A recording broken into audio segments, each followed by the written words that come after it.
All right. Shalom. I'm the priest Wa from the GMS, South Carolina Midlands camp. Coming back with another lesson through the spirit and through the power of Yahweh, Ba'ashem Yahweh Shai, Ba'ashem Rakah Kodash. Before I get started with this lesson, I want to give all praises, honor, and glory. Call Hala Yamla Yahweh, Ba'ashem Yahweh Shai, Ba'ashem Rakah Kodash. Secondly, of course, I want to give double honors to my apostles and to my elders of Great Millstone that rule well, which taught me this truth, who are the true leaders of Israel today. And also peace, love, blessings, and salutations to the elect. All right. Shalom. And, in this lesson, I just want to talk about the final stages of Esau Edom's rulership, man. This is where we're at. We're in that time to where this devil is getting ready to come down with that great wrath, man. Right? And I'm going to jump right into it. I don't plan on this lesson being too long. Revelation 12:12. Therefore rejoice, ye heavens, and ye that dwell in them. Woe to the inhabitants of the earth and of the sea, for the devil is come down unto you, having great wrath, because he knoweth that he hath but a short time. Right? Now, we understand whose world this is. This is Esau Edom's world, right? When you read Genesis, the 27th chapter, it goes into the blessing that Isaac gave Esau, which is the fatness of the earth and the sword, right? And pretty much dominion, okay? And, this is the current rulership that's in power. This is the current nation that's in power, the actual wicked, right? Job 9:24 goes into the earth is given into the hand of the wicked. Malachi 1:4 tells you that Esau Edom is the wicked, the border of wickedness, man. Right? So this is his rulership. And right now we're at the end of his rulership, man. 2nd Ezra 6:9, for Esau is the end of the world, and Jacob is the beginning of it that followeth. And when you go into that word world, ultimately it means eon, a period of time, an age. So we're at the end of this devil's age. We're at the end of his period of time to rule, right? So we see this devil getting ready to come down with that great wrath, man. Right? You see, if you look at this whole, presidential election, it's all smoke and mirrors, and it's a major distraction. Because at the end of the day, they're going to put who they want to put in office, right? And it doesn't matter who's in it. They're still going to do the bidding of the elites, because the elites, they are the ones that are empowered. They control pretty much everything, man. They are the ones that are directly benefiting from the blessing that was given unto Esau from Isaac, man. Right? So we understand what's going on, and ultimately they want to usher in their NWO, their New World Order, man. Okay? And the Lord is going to allow them to be able to bring it in to a degree, but they're not going to be able to fully fulfill their New World Order, right? Let me grab this real quick.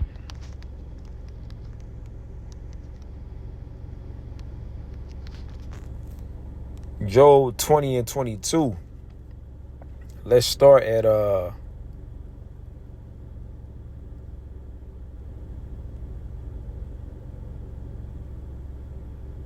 matter of fact, let's start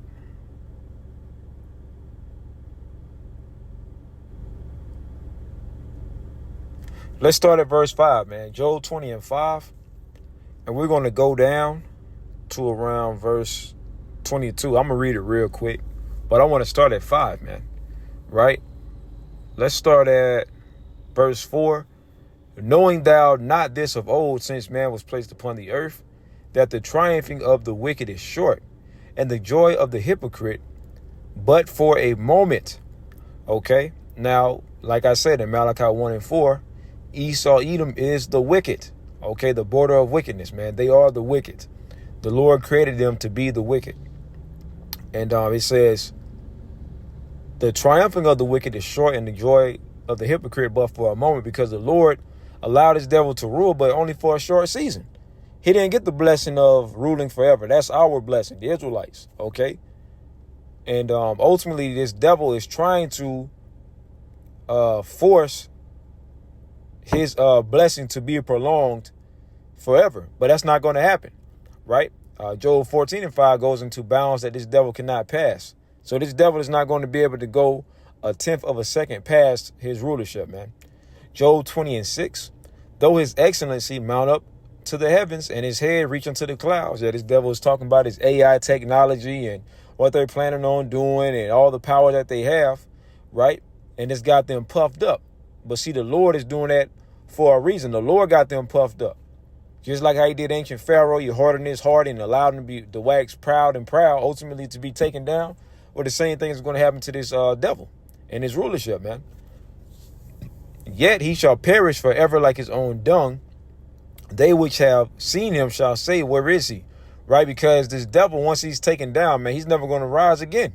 Okay, and he's going to be ultimately soon after that 1,000-year period, he's going to be a afterthought, man, because he's going to be exterminated. Right. And for, before that, during that 1,000-year period of him being in captivity under us, he's not going to receive any mercy. Right. So he's going to go back into his beast-like state, man. And we're going to have our way with this devil, just like how he had his way with us, man. And this is what you call true justice. Right. The true reparations, man. Job 20:8. He shall fly away as a dream and shall not be found. Yea, he shall be chased away as a vision of the night. You see, it says, the eye also which saw him shall see him no more, neither shall his place any more behold him. His children shall seek to please the poor, and his hands shall restore their goods. His bones are full of the sin of his youth, which shall lie down with him in the dust. Though wickedness be sweet in his mouth, though he hide it under his tongue, though he spare it and forsake it not, but keep it still within his mouth. That's why you ain't supposed to trust this devil, man. Like it says in what is that? Sirach 12:10. Let me fact check that real quick. Or is it 10 and 12?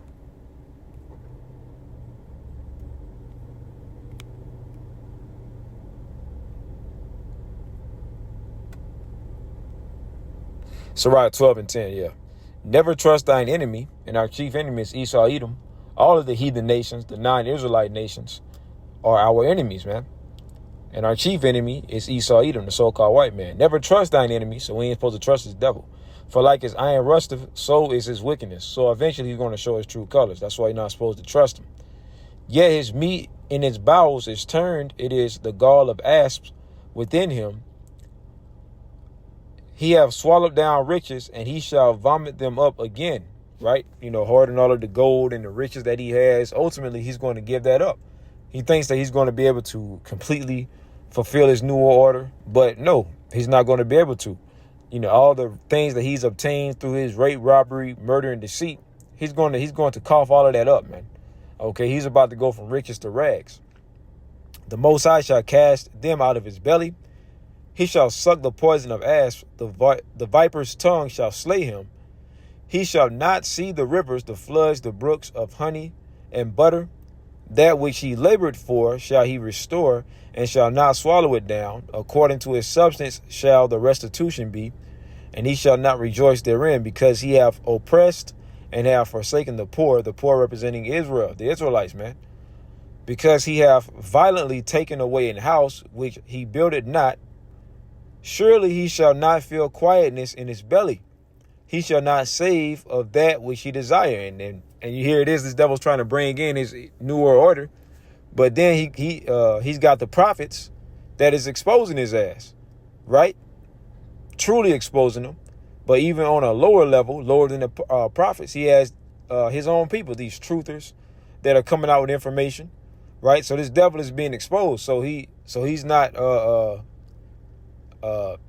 feeling that quietness in his belly. He's not going to be. He's not comforted, man. If you have a stomach ache or some type of discomfort, you're going to be uncomfortable. So that's how this devil is, man. That's why he's trying to rid the prophets, but that's going to be to no avail. There shall none of his meat be left, therefore shall no man look for his goods. Now here's the point. In the fullness of his sufficiency, he shall be in straits. So this devil trying to usher in his newer order, he's not going to be able to fully complete it, man. And he's going to be troubled. Every hand of the wicked shall come upon him. When he is about to fill his belly, as soon as he thinks he's about to complete his newer order, right? He's going to be able to taste some of it. He's going to be able to do some things and kind of bring in his new order, right? When he is about to fill his belly, the Most High shall cast the fury of his wrath upon him, and shall rain it upon him while he is eating. So ultimately, the Lord is going to bring this devil down. And how is this devil going out? Through thermonuclear destruction. Okay, when he rains 200 million nuclear warheads upon Babylon the Great, America, man. And he's going to physically take this devil down. Like it says here in verse 24, he shall flee from the iron weapon, going into the elites, right? See, the elites, they're going to be able to escape the nuclear destruction just so that Yahweh Shai and the elect can round up the elites, put them in chains, and put them head first into hardcore slavery, man. So that's why the elites are going to be preserved from the nuclear missiles so that they can be put right into captivity, man. You see? He shall flee from the iron weapon, and the bow of steel shall strike through him. And that's talking about those thermonuclear missiles. It is drawn and come out of the body, yea, the glittering sword cometh out of his gall, terrors are upon him. All darkness shall be hid in his secret places. A fire not blown shall consume him. It shall go ill with him that is left in his tabernacle. The heaven shall reveal his iniquity, and the earth shall rise up against him. The increase of his house shall depart, and his goods shall flow away in the day of his wrath. This is the portion of a wicked man from the Most High, and the heritage appointed unto him by Yahweh Shema Shai. So this devil is at the end of his rulership, right? So he's about to come down with that great wrath because he understands that this is his last hoorah. You see? Revelation 12:12. Therefore rejoice, ye heavens, and ye that dwell in them. Woe to the inhabitants of the earth and of the sea, for the devil is come down unto you, having great wrath, because he knoweth that he hath but a short time. So this devil is getting ready to come down with these strict draconian measures, right? And this presidential election is going to be very interesting to see how they swing it. They could put Kamala Harris in office, which is going to stage a civil war, because these patriotic Edomites is not going to stand for that. So and they could use Trump to spearhead civil war. It's no coincidence that they had that movie Civil War come out at the beginning of the year, right? So it's a lot of things that can happen from this election. It may not be an election. We don't know. We don't know what's going on, but we don't know how that's going to play out. Only the Lord knows, and it's interesting to watch the prophecies of Yahweh Shem Shai unfold, man. You see, it's very interesting, man, because when it comes to the prophets, we're just spectators, man. We don't have any stake in this when it comes to, you got a lot of Jake actually involved within the world, man. They actually put their energy and their money into Babylon, and they're trying to have careers and have that so-called American dream. They're invested in this place, man. But when it comes to us, the prophets, we ain't invested in this shit, man. Right? We use the word, we don't abuse it, but we're invested in the scriptures. We're invested in the spirit of Yahweh Shem Shai, man, and trying to get up out of here. See, we're looking past this current life, which this ain't life anyways, man. We're looking past this, man, this captivity, and we're looking forward to everlasting life and eternal life. So that's why we're ready to see these things kick off, man. These prophecies, these last few prophecies, we're ready to see them come to pass. You see, just like this devil, they're talking about the CBDCs and the digital currency, which is going to lead to what? The MOTB. When you go to Revelation 13 and 16, this is fastly approaching, man, when they're going to mandate the MOTB. And this is going to happen before World War III, right? This has to happen.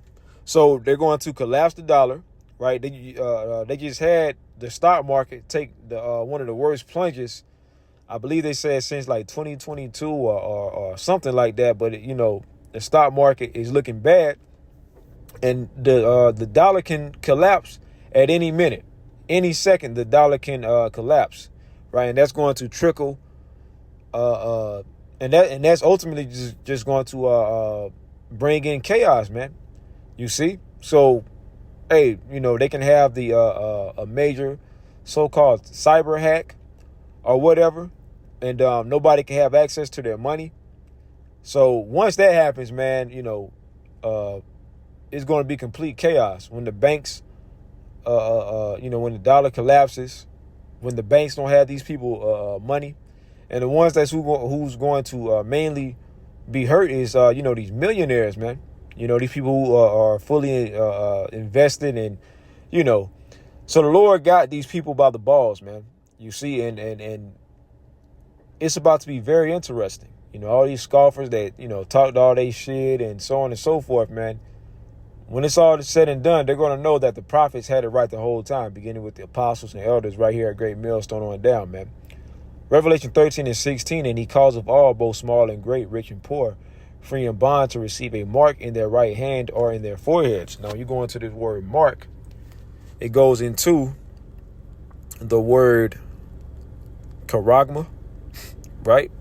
And you see it right there, the Greek word charagma, a stamp and imprinted mark of the mark stamped on the forehead or the right hand as the badge of the followers of, it says the Antichrist, but we know, first of all, it's anti-Hamashiach, and it's many so-called Antichrist, man, right? At the end of the day, that's just, for the ones who are against the Lord of the Bible, you're anti-Messiah.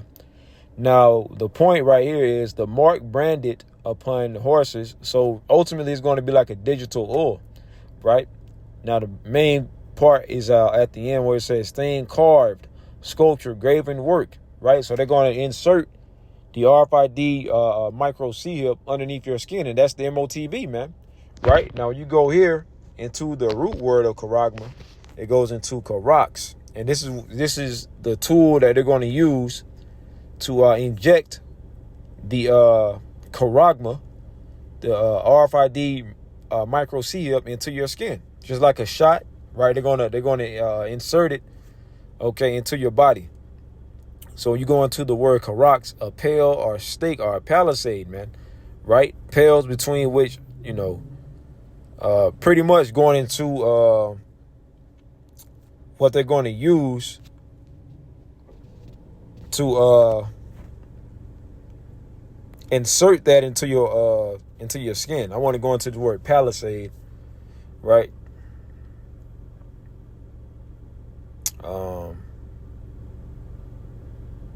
A fence of wooden stakes or iron railings, something with a sharp end, pretty much like a syringe, so to speak. And they're going to use that to insert into your skin. You see? So, yeah, man, like I said, I ain't getting too deep into it. I just want to touch on that just a little bit. Y'all can go and do more research on it. So this is what they're going to use to insert into your body. And then you got Elon Musk with the Neuralink, the brain, C-hips and so on and so forth. So it's right here, man. At one point, they used to give our apostles and elders hell for bringing this information out. Now, you don't really see people scoffing too much about it. You still have your scoffers, but at the end of the day, they see the writing on the wall, man. They know what time it is, right?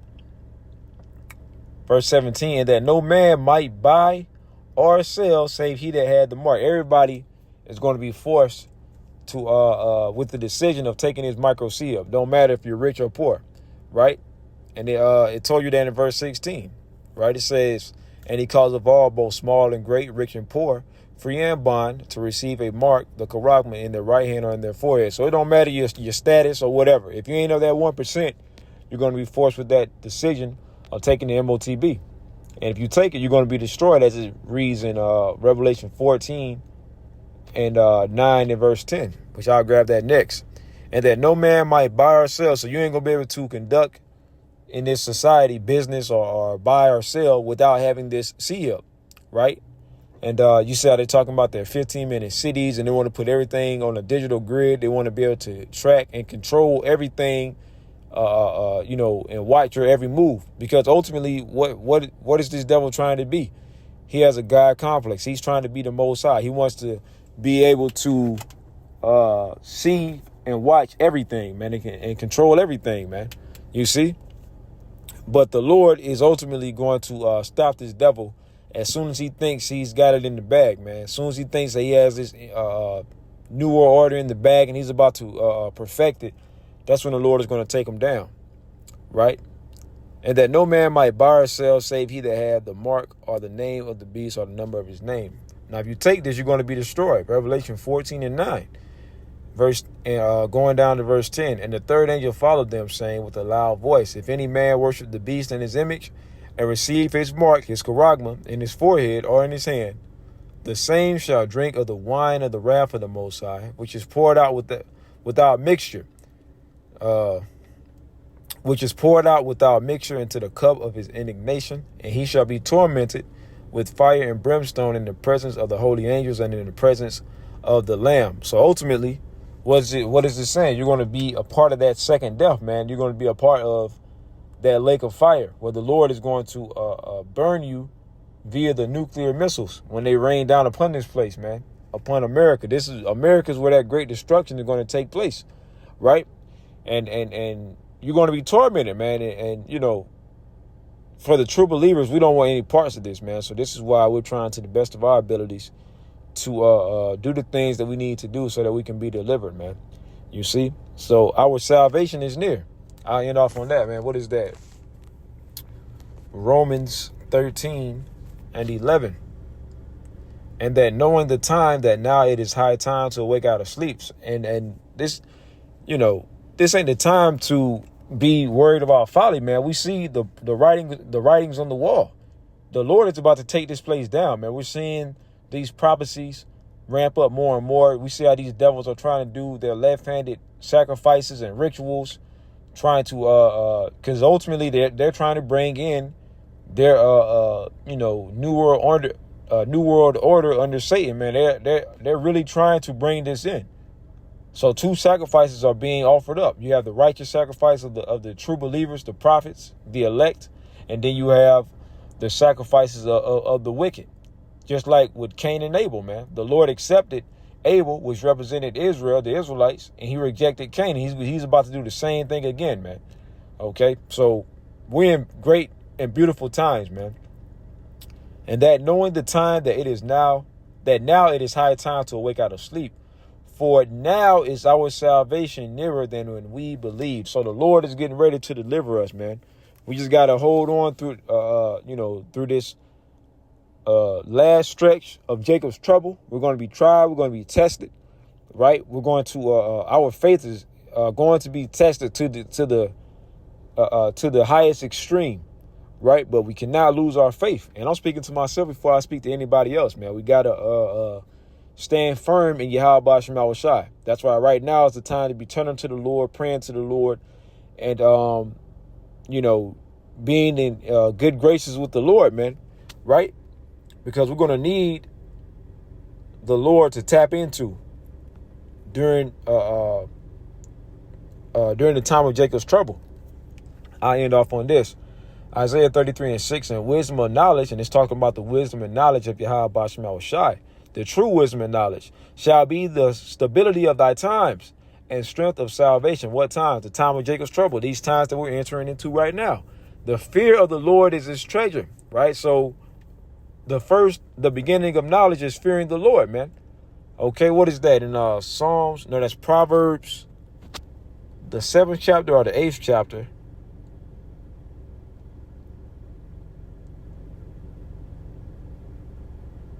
Might be the 8th chapter.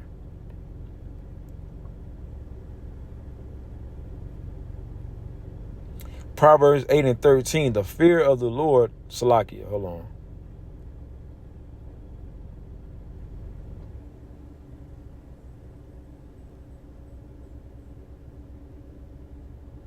I think I might have passed it. I know it's in this chapter.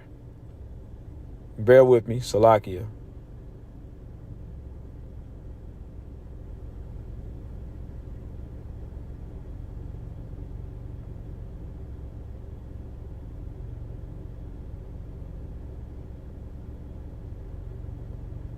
It might be in the 7th chapter.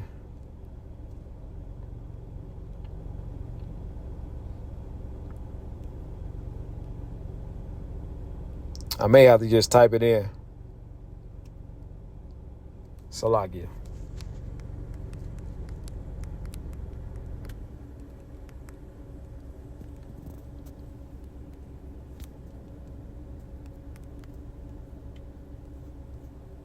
Let's see. Yeah, I knew it was the 8th chapter, so I looked right over it.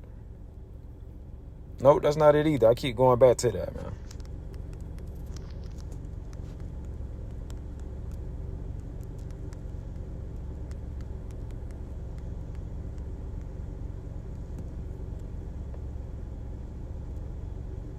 Okay, Proverbs 1 and 7 and 9 and 10. I was thinking about Proverbs, the 9th chapter.